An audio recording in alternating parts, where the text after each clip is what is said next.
STV news, आवाज़ बुलंदियों तक। रहलगंज inter college की जमीन काली बाबू के परिवार ने दान में दिया था और पंडित भृगुनाथ चतुर्वेदी ने पंडित नेहरू से मांग करके सेना के पड़ाव की जमीन को कृषि फार्म के लिए लिया था। तब ये डिग्री कॉलेज 1960 में खुला था। इसके अलावा कोई जमीन डिग्री कॉलेज के नाम नहीं थी। ये जो दुकानें बनी हुई है ना, 3 पन्ने की कॉपी है, इसीलिए मुझे विलंब हुआ थोड़ा प्रश्वार्ता करने में, क्योंकि इसे निकलवाने में मैं तो निकलवा नहीं सकता। जब तक दुशासन का कोई चहेता नहीं जाएगा तो मिलेगा नहीं। अब वो कौन है वो आप खोजिएगा। इस पे साफ लिखा है, कह रहे हैं बड़ी फटकार लगाई गई। अरे लिखित में लिखा है कि विनय शंकर तिवारी अभियुक्त सीबीआई के अग्रिम जमानत पर हैं और हम शर्तों के अनुसार इन्हें 3 शर्त लगाकर जमानत पर मुचलके पर रिहा कर जमानत देते हैं। शर्त नंबर 1, लंबा नहीं जाऊंगा, शर्त है ईडी के न्यायालय की। पहला शर्त है आवेदक अभियोजन साक्ष्य के साथ छेड़छाड़ नहीं करेगा। दूसरा, ये रहा बिल्डिंग का नक्शा। इस एक नक्शे पर एक कॉलेज की मान्यता ली गई, फिर इसी नक्शे को रंगीन कराकर दूसरे कॉलेज की मान्यता ली गई, तीसरे कॉलेज की ली गई, चौथे की, 5वें की, 6वें की, 7वें की, 8वें की, 9वें की, 10वें की। अरे 14 कॉलेज चल रहे हैं कागज में। मौके पर बिल्डिंग है एक, बिल्डिंग एक। और जगह क्या है, यहां से जाते समय मीडिया के साथियों से चाहूंगा, आप जवाब भी ले सकते हैं, आप अधिकारी हैं, किसी भी पक्ष को आरोप का जवाब लेने का कोई दिक्कत नहीं। तो जाइएगा तो जो लॉ कॉलेज खुला हुआ है वहां कितनी बिल्डिंग है देखिएगा। ये 14 बिल्डिंग वहीं खड़ी है कागज में। नियमतः पूरा कॉलेज चौराहा भर जाएगा, बस स्टेशन भर जाएगा, तब इतनी बड़ी बड़ी 14 बिल्डिंगें वहां खड़ी हो पाएंगी। मौके पर बिल्डिंग एक, 14 विद्यालयों की मान्यता, और बता रहा हूं किसकी किसकी। शारीरिक शिक्षा की मान्यता अलग, B.Com की मान्यता अलग, M.Com की मान्यता अलग, MSc AG की मान्यता अलग। 14 कॉलेजों के भी नाम आ जाएगा। मैंने सुना, मुझे जानकारी लगी कि पिछले 25 वर्षों से डिग्री कॉलेज की, इंटर कॉलेज की ऑडिट ही नहीं हुई है। और तुम्हारे सपनी मामा भी एक चैलेंज स्वीकार करो। पत्रावली बैठी है आज भी मुख्यमंत्री के ऑफिस में, निकाल पाओ तो निकालो। देखो उस पर राजेश त्रिपाठी ने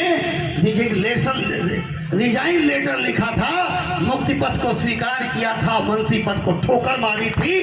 वो आज भी पत्र मौजूद है। साबित कर दो कि मैंने बर्खास्त मुझे किया गया था। वो पत्र दिखा दो सीएम का जिसने मुझे बर्खास्त किया था। राजनीति का छोड़ दो, दिया तो अपने बाप की औलाद में। स्वीकार करो चैलेंज, और अगर नहीं साबित कर पाए तो तुम स्वीकार करो चैलेंज, राजनीति से छोड़ के भाग चलोगे। तीसरी बात और अंतिम बात करके मैं आऊंगा खुलासे पर। अगले ने कहा कि मेरे बाप के पास, मेरे पूर्वजों के पास 9 डिसिमिल भी जमीन नहीं थी और मेरे पास 100 एकड़ जमीन है बलथर गांव में। जी संधान भाई, आप बधाई जरूर दीजिएगा, मैं समझ सकता हूं।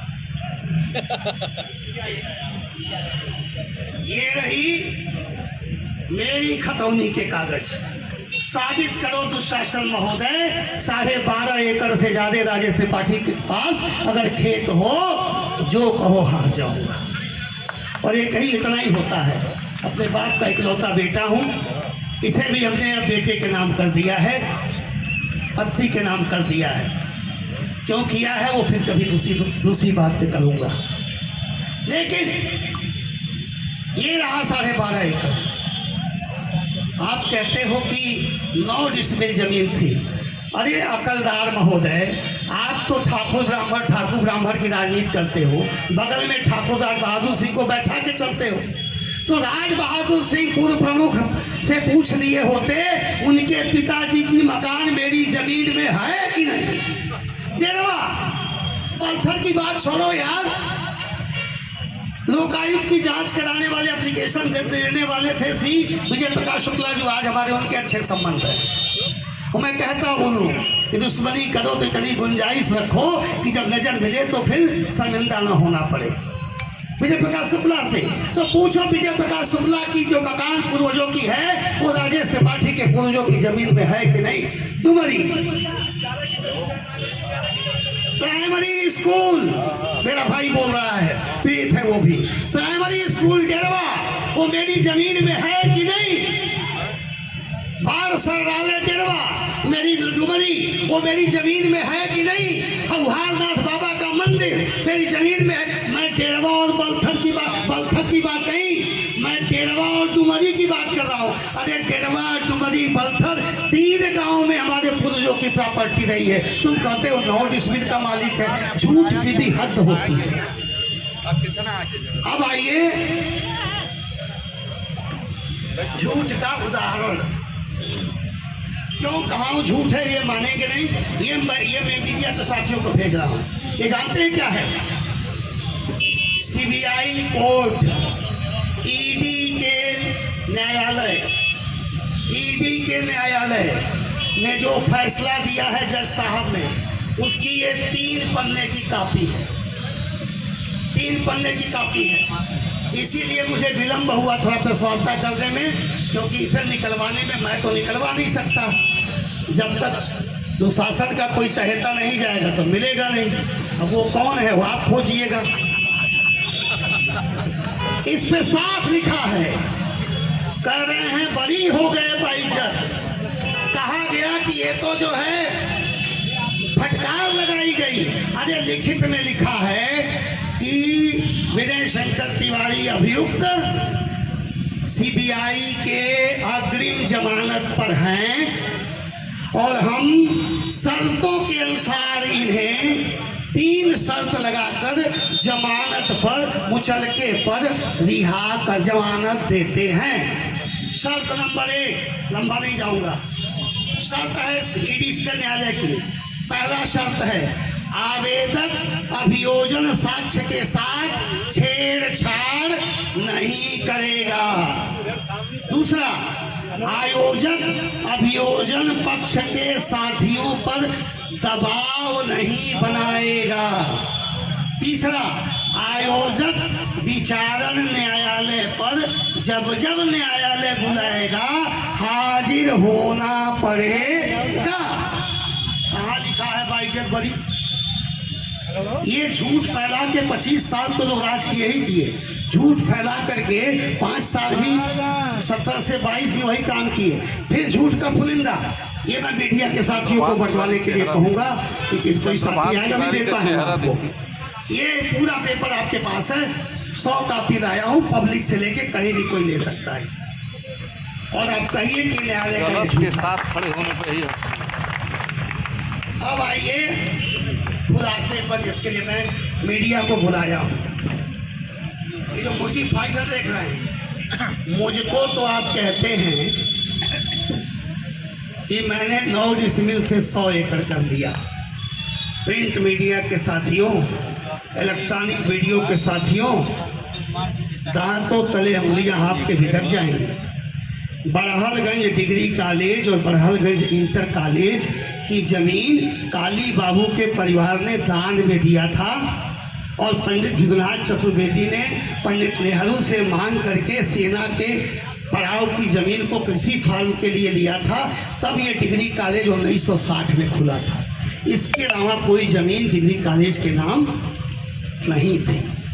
ये जो दुकानें बनी हुई है ना, जहाँ आप खड़े हैं, यह भी जो पार्क है, यह भी, ये सब लट्ठा हवा पोखरा है कागज में। ये सब बंजर जमीन है। इसमें कुछ हरदेव यादव ने बैनामा लिया था, कुछ दिनेश दिगम के बाबा ने बैनामा लिया। खुलासा करना चाहता हूँ, घोटालों का खुलासा है। छोटे मियाँ तो छोटे मियाँ, बड़े मियाँ सुभान अल्लाह का घोटाला है। और छोटे मियाँ पे तो कुछ लोग बोल भी लेते हैं, बड़े मियाँ पे तो थोड़े और भी कलेजा चाहिए। तो मैं खुले मंच पर, चौराहे पर, बस स्टेशन पर, बारिश आए, तूफान आए, बम बरसे, गोलियां बरसे, आज तो हम न मानेंगे, कहते रहेंगे, कहते रहेंगे। लेकिन उसके पहले मीडिया के साथियों की, चूंकि ओपन प्रेस मीट है तो मैं मीडिया से बात कर रहा हूं। दोस्तों, उरुआ से लेके बरहलगंज तक पिछले 10 दिन पहले एक जुलूस निकला था। एक जुलूस निकला था। उस जुलूस में ऐसे स्वागत किया गया था मानो कारगिल का युद्ध जीतकर कोई आ रहा हो, ऐसा लगा। लेकिन मुझे एक बात की खास खुशी हुई। यकीन मानिए, पहली बार मैं खुश हुआ अपने पगडंडी पर, अपने राजनीतिक पगडंडी पर, अपने व्यक्तिगत पगडंडी पर। हालांकि राजनीतिक पगडंडा में व्यक्तिगत शब्द नहीं होता, संभवतः चिल्लू पार इकलौता ऐसा कॉन्स्टिट्यूंसी होगी जहां राजनीतिक पगडंडा को व्यक्तिगत बना लिया गया। लेकिन खुश इसलिए हुआ कि उस दिन 5-7 जगह छोटी छोटी नुक्कड़ सभाएं हुई और पहली बार समाजवादी पार्टी के राष्ट्रीय सचिव ने, जो यहाँ के कभी विधायक भी 5 साल रहे हैं, दर्जा प्राप्त ही सही मगर मंत्री भी रहे हैं, उन्होंने मुझ पर पहली बार खुल के बोला। इसके पहले उनके मोहरे बोला करते थे। हमारे साथी कहते थे कि आप जवाब क्यों नहीं देते। हमने कहा यार, हाथियों का काम है कुत्तों का जवाब देना। हाथियां अपने ढंग से चला करती हैं। कोई लेवल का व्यक्ति आए तो जवाब दिया जाए। कोई ऐरा गैरा नथु खैरा कुछ भी जवाब लगाता बनेगा। 10 लाख लोगों का प्रतिनिधित्व करता हूँ। 1 लाख लगभग मतदाताओं ने सम्मान पूर्वक जिताया है मुझे। 3 बार का चिल्लू पाल जैसी अपराजेय माने जाने वाली सीट का एमएलए हूँ। ये मैं बयान कर रहा हूँ, दम नहीं, अभिमान नहीं है। और शपथ संविधान दर्जा प्राप्त नहीं मंत्री रहा हूँ, कृपा पुरुष को कृपा पात्र कहा जाता है। लेकिन मैं संविधान का शपथ लेकर मैं मिनिस्टर भी रहा हूँ स्टेट का। ऐसे व्यक्तियों का जवाब दिया जाए जो 50 वोट भी पा करके मेंबरी जीतने की हैसियत न रखता हो, चेयरमैनी जीतने की हैसियत न रखता हो, 100-200 में निपट जाता हो, भारतीय जनता पार्टी जैसे सबसे दुनिया के सबसे बड़े पार्टी का उम्मीदवार होकर भी 4-5 वोटों में सिमट जाया करता हो, योगी जैसे दुनिया के ताकतवर व्यक्तित्व, सनातन संस्कृति को मानने वालों के लिए मैं कह रहा हूँ, जिसके पीठ पे हाथ हो, एमएलसी लड़ता तो 1000-1200 में सिमट जाता हो, वो 3 बार के एमएलए, मिनिस्टर और 1 लाख मतदाताओं का प्रतिनिधि और 10 लाख लोगों का प्रतिनिधित्व करने वाला, हम यूं ऐसे ही लोगों का जवाब देते फिरेंगे तो फिर विकास कैसे करेंगे। हमें तो चिल्लू पाल का विकास करना है, जवाब नहीं देना है। लेकिन बात तब आ गई जब पूर्व प्रतिनिधि, पूर्व विधायक ने मुझ पर वो शब्द, हालांकि वो सारे सवाल वही कहे, और दुर्योधन की सबसे बड़ी खराबी यही थी कि वो अपनी अकल लगाना नहीं था, सकुनी मामा की ही बात मानता था वो। मैं आऊंगा उस पर। उन्होंने वही बात कही जो पहले फेसबुक व्हाट्सएप पे लगा करते थे, और ये है आम के साथ खास बात। खास आप लोग हैं जो मेरे बुलावे पे आए हैं, आम वो लोग हैं जो चौराहे पे खड़े हैं, क्योंकि मैंने उनको बुलाया नहीं था। यहाँ आम लोग भी आते जाते हैं, तो आम के साथ खास है। और आम का महीना जा रहा है, तो आपके साथ आम चाय पे चर्चा सुनी थी, विस्की पे चर्चा सुनी थी, बोतल पे चर्चा सुनी थी, भोजन पे चर्चा सुनी थी। मैंने कहा नहीं, आम पे चर्चा होगी। भरपेट है, पानी का बोतल,